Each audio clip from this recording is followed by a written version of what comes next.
Jesus Christ and his apostles in their prophecies foretold the signs we would see, indicating we are at the end of this age. These signs are like markers on the highway of prophecy, telling us we are near the destination of the apocalypse, of the revelation of Jesus Christ to the world. And they're happening just like the Bible said. But now a question: where is Trump's Mideast peace plan? Where is it? Where's the plan for the big deal that he and his advisors have been working on all this time? It's still a big secret that has not been revealed. Why is that? What is going on here? U.S. President Trump came to office being known as the deal maker, the king of the deal, who wrote the book on the art of the deal. And upon entering office, he expressed optimism about the potential that a peace deal between Israel and Palestine could be reached during his presidency, where he said they could make the deal of the century, an achievement which has eluded American presidents for decades. Early on, Trump appointed Jared Kushner, his son-in-law, as his designated chief for Mideast diplomacy, and also appointed Jason Greenblatt as a Mideast diplomatic envoy. Then they early on met with Netanyahu of Israel and Abbas, the president of the Palestinian Authority, asking both the Israelis and Palestinians to be willing to make substantial compromises to get a deal. They also have recently crisscrossed the Middle East region again, with Kushner and Greenblatt meeting with leaders of countries as Jordan, Egypt, Saudi Arabia, Qatar, and then Israel, in an effort to drum up support for their proposal to help resolve the Israeli-Palestinian conflict. But still, the Mideast plan for the deal of the century is still under wraps as a secret. Here is a clip with background on the situation from media in the Middle East. Donald Trump hails it as the deal of the century, but Palestinian President Mahmoud Abbas is calling it the slap of the century.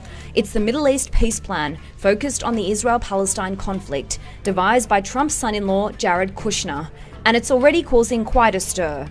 So is this a genuine attempt at a peace deal, or is it all just a facade? About a year ago, Trump asked Kushner to come up with the ultimate deal to solve the conflict. Kushner, who is pro-Israel, took trips to the region along with his Middle East peace envoy, Jason Greenblatt.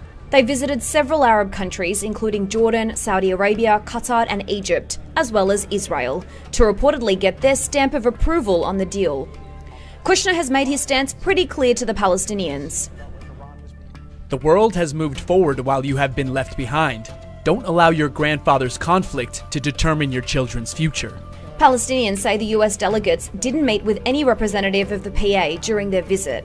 But has the US ever really been considered an impartial peace broker? Donald Trump has been able to form new alliances, cozying up with many Arab leaders. And in 2015, these Arab leaders, including Sisi and bin Salman, met on a yacht on the Red Sea. Their mission was to get Trump elected as president to serve their own agendas, which focused on their concerns around Daesh and Iran. Then Donald Trump moved the US embassy to Jerusalem, which he recognized as Israel's capital. Because of that move, Mahmoud Abbas has chosen not to meet with any senior US officials. He's boycotted talks with them in the last 6 months. So have Arab leaders and Donald Trump jeopardized the chance of a peaceful future between Israel and Palestine just to serve their own agendas? It was rumored this long incubating peace plan would be revealed after the U.S. opened its new embassy in Jerusalem, but that didn't happen. Then it was rumored that the plan may be revealed after the U.S. and North Korean summit between Trump and Kim, when a renewed sense of hope for peace in the world was generated with Trump's deal-making skills in play. But that did not happen either. And after all this time of meetings, talks, and work on a plan by Trump and his Mideast diplomatic team, Trump's Israeli-Palestinian peace plan for the deal of the century is still a big secret. So what's going on here? The truth be told, there's a lot of bad blood between the Trump administration and the Palestinians and the Arab countries supporting them. Since Trump recognized the disputed holy city of Jerusalem as Israel's capital, siding with Israel on its status, the Palestinians and Arabs have rejected the U.S. as a Mideast peace negotiator, saying the U.S. decision to recognize Jerusalem as Israel's capital had ended Washington's historic role as the key sponsor for Israeli-Palestinian peace talks. And it looks like they meant it, because since then things have quickly and drastically deteriorated between the Trump administration and the Palestinians and their supporters.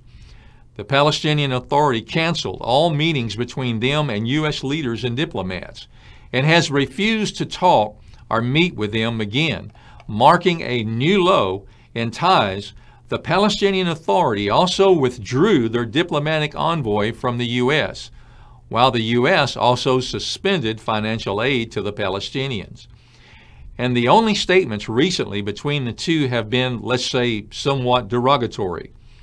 The reality is that the Trump administration can no longer even talk to one of the critical parties to the conflict and is no longer a credible mediator.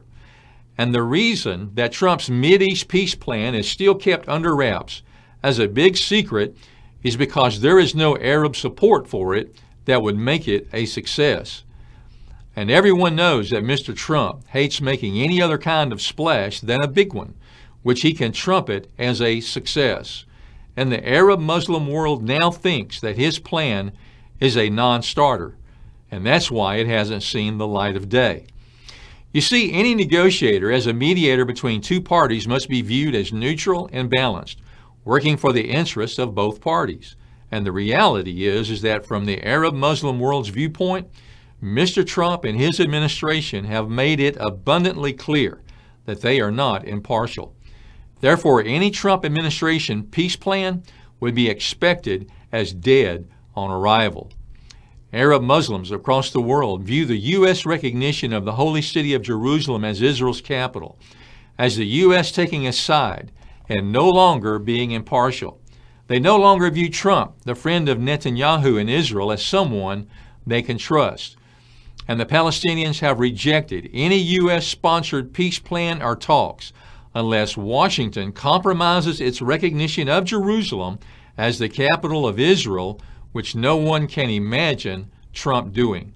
So now, Middle East experts and former U.S. ambassadors to the region are saying they are not sure that Trump could ever bring an agreement because of the deep-seated mistrust between Trump, Netanyahu, and the Palestinian Authority leadership. So there looks like little hope for Trump to make his deal of the century. But there will be a plan for peace with Israel that brings an agreement in the Middle East, for the prophecy foretells this to happen in the prophetic book of Daniel and the 9th chapter. And we lay out details how this can happen as foretold in God's prophecy around who this will be, where they come from, and what the results will be in a resource titled USA and Jerusalem. And this resource is on our website, signsoftheLastDays.org. You see, the Trump administration may not make the deal of the century in the Middle East, but what they have accomplished is for the USA to lead the way in positioning Israel, the Palestinians, the Middle East, and Europe onto the prophetic pathway directly into fulfillment of last days prophecies as foretold by the prophets thousands of years ago. And in this resource, we lay out how recent actions by the USA set up the world to move forward biblically into fulfillment of Jerusalem prophecy that helps bring about a Middle East peace agreement and a last days Jewish temple, and then the revealing of the Antichrist at Jerusalem.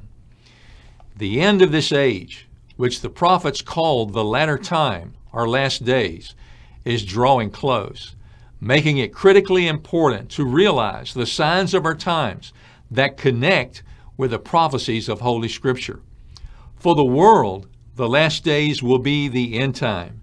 But for the born-again believers of Jesus Christ, it's the beginning of a wonderful new future. as immortals with Jesus Christ that will rule the world from Jerusalem.